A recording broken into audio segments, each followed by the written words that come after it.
Good morning. It's February, an early morning inside my room. I finish packing and roll my suitcase into the living room. Pull on a dark hoodie, grab my smoke-colored bags, toss them into the car, and head to the airport. We step outside into chilly temperatures just briefly to enter the steel airport entrance. We sit back again on leather seats until given the okay, then move into the plane and take another seat, where we will be for hours. It was dark in the morning, dark in the car with gray skies overhead. The plane lighting is low, so people can watch their movies and scroll on their phones. Only their screens and faces are lit up. We spend the day traveling, inside, darkened, sedentary. Eventually, we arrive at a small airport in a small Mexican city. There's no jetway, just a tall metal stairway with a ramp with rough treads so you don't slip as you head down to the tarmac. Without a covered jetway, we are all immediately stepping from ventilated air and darkness into bright sunlight and 84-degree weather. But there are more lines and customs ahead and crowded van ride to our hotel. Inside the van is dark, and the sunlight hurts our eyes as we scan the skies and surroundings. Then we get to the hotel. There's no doors on the lobby, just a wide set of stairs up to the foyer. The ceiling is thatch, and there are walls missing that let daylight and air move through the lobby and over our Oregon clothes and our Oregon skin, still infused with rain and fog. When we arrive in our room, we step out of our shorts and t-shirts and step into our shorts and t-shirts and step out onto our balcony, and we begin to thaw. It will take days to wake up the frozen interior of my body, but welcome to Mexico. It's what you expect when you look at a travel brochure: white sand, blue water, palm trees. But what really hits me over the time we are here, we are outside. A lot. Outside a car, outside a house. Yeah, there's still rooms and buildings, but they're either partially open or have huge windows overlooking the liquid blue Gulf of Mexico. We drink hot black coffee from white cups on the balcony of our room for breakfast and walk outside to a covered but nearly wall-less restaurant. Every opportunity we can, we walk the longest route to get where we're going because it means we get to stay outside longer. Outside there are palm trees, there's iguanas, red hibiscus flowers, raucous songbirds, and a young woman with a hawk on her arm to shoo away the birds while we all eat outside. We walk outside, we lounge outside, explore outside as much as we can. And then there's the blue ocean, an entire world below the water's surface, gives another meaning to the word outside. It's outside, but an entirely different landscape with colors of fish and coral and plants are as bright as the oranges and mangoes and ruby red flowers on our lunchtime table. I didn't come here for this. I didn't know how much we would be outside. I didn't know I needed to be outside so much. Hey, and I like winter. I like cozy fires in winter. I like cozy bedrooms and blankets. But I guess I didn't realize what I was missing. By the time I got home, I felt more relaxed, of course, but also more confident and at ease, as if my body has its own intelligence. It has its own agenda, I think, that I don't always listen to. I wonder sometimes if my body is an animal that grows restless during the winter of hibernation until it can't bear to be inside one more day and paces in front of the front door like my dog, who stands at the door and looks at me with plaintive eyes and says, "Can I go outside now, please?"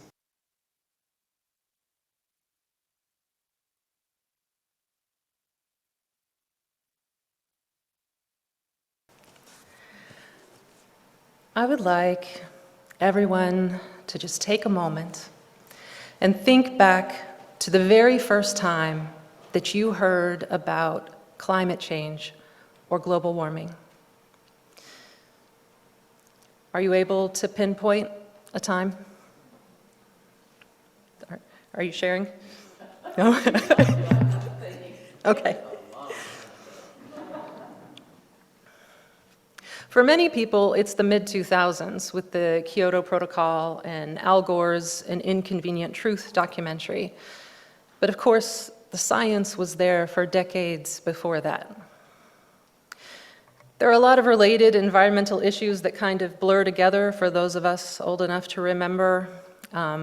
Acid rain, the ozone layer, give a hoot, don't pollute, reduce, reuse, recycle. Did you know that Don't Mess with Texas originated as an anti-litter campaign?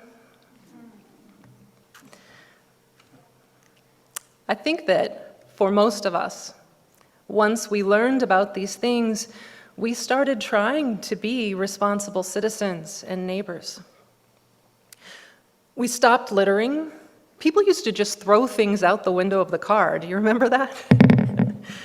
And so we supported laws that made it illegal to litter.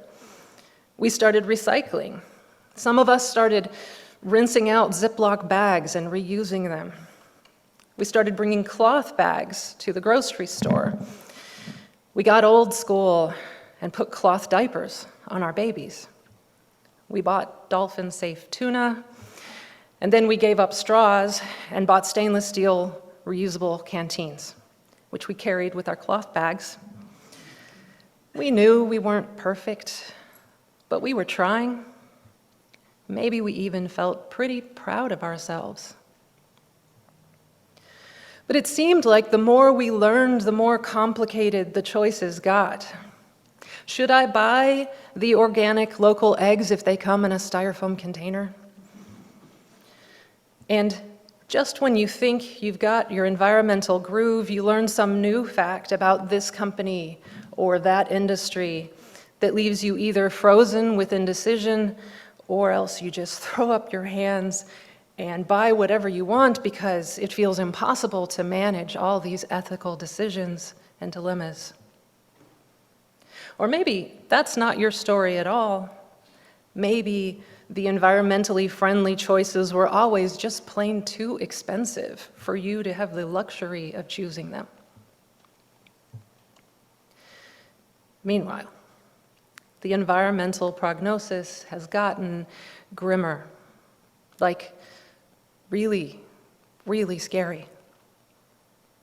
And we are told that all of these things that we have been doing are not enough, that it's the big corporations that need to change, that it has always been the big corporations, not individuals, and now we feel like chumps with our damp Ziploc bags and our compost buckets.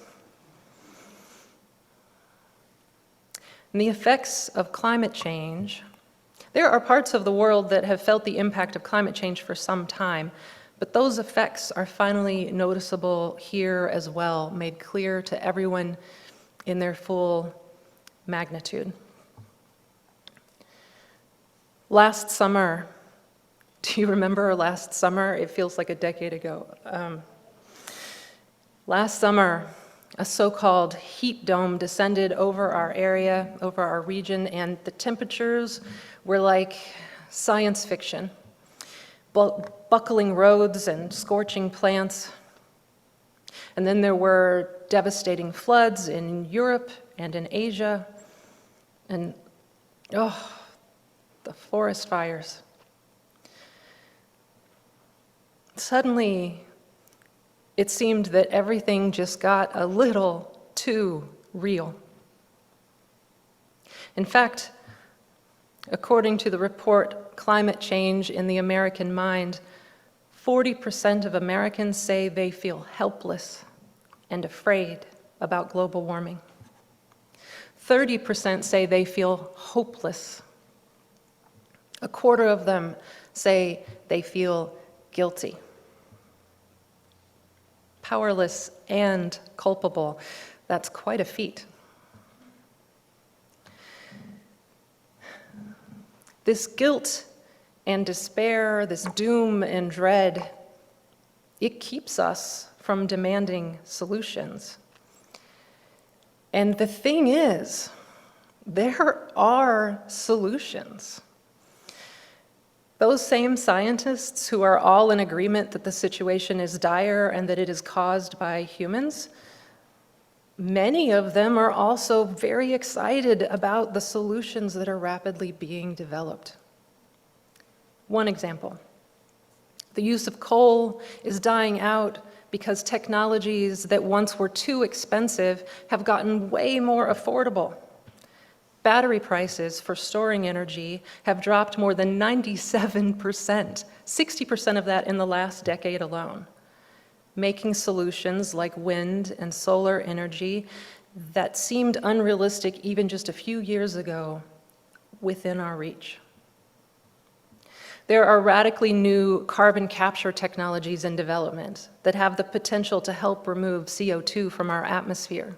Electric cars are apparently finally going to be a thing. The political and economic viability of turning this ship around is within reach. This hopelessness, it's a weapon that is being wielded by the powers that be, by the fossil fuels industry. First, we were fed the lie that climate change is not real, and then it was real, but it's not humanity's fault, and then it was humanity's fault, but it's not that bad. And finally, we're told that it's all hopeless and inevitable. But we need to reach for those solutions. We must demand them. We can't sit around waiting for a hero. Greta Thunberg, as impressive as she is, cannot do this alone. And young people right now, there are some very impressive young people, young activists who are doing terrific work, and we should listen to them, to their prophetic and their practical leadership. But the level of despair and anger and fear in our youngest generation is even higher than those numbers from before in the public at large. Of course it is. And they need us, all of us. I know you probably saw that I titled this sermon, "Okay, Doomer."